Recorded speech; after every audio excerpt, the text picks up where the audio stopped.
Herzlich willkommen bei Literatur im Grünen. Heute möchte ich wieder einmal etwas Humorvolles bringen, doch das leider aus traurigem Anlass. Der bedeutende und vielleicht amerikanischste Singer-Songwriter der USA, John Prine, ist leider am Dienstag, 7. April 2020, verstorben.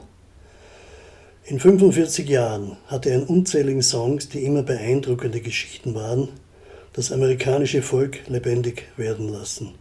Und es waren immer die einfachen Menschen, die Ordinary People, um die es in seinen Liedern ging.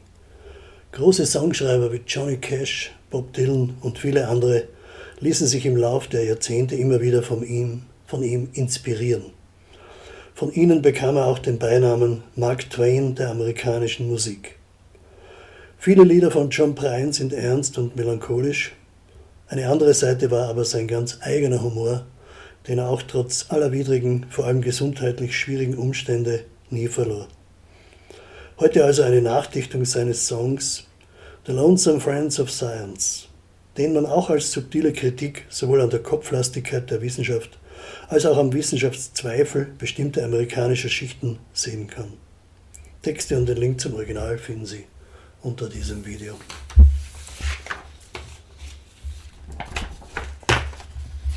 Die armen Hund der Wissenschaft. Was Wissenschaftler uns erzählen, die Welt, die wird bald untergehen. Na, wenn's so ist, dann ist halt so. Mir wurscht, ich lebe eh nicht da.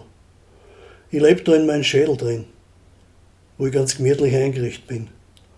Meine Post, die stellen sie mir auch noch zu. Frau, Hund und Kinder, das ist genug. Der Pluto ist ein armer Hund. Der hat keine Wahl gehabt, keine Sekunde, wie sie ihm da kürzlich ausgestanzt vom kosmischen Planetentanz. War mal ein wichtiger Planet, hängt jetzt herum und spürt sie nicht. Ist nur mehr ganz ein kleiner Star in der 3-Sterne-Sushi-Bar. Der Herr Vulkan aus Eisenstadt weiß auch nicht, was er heute gerade hat.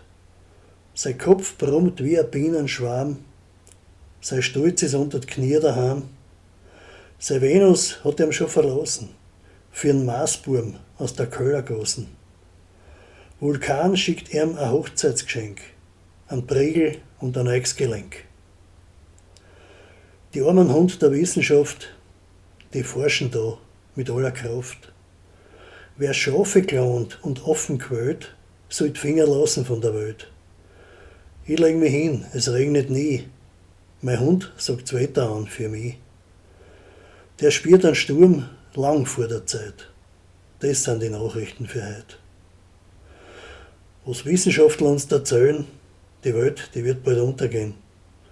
Na, wenn's so ist, dann ist halt so. Mir wurscht, ich lebe eh nicht da.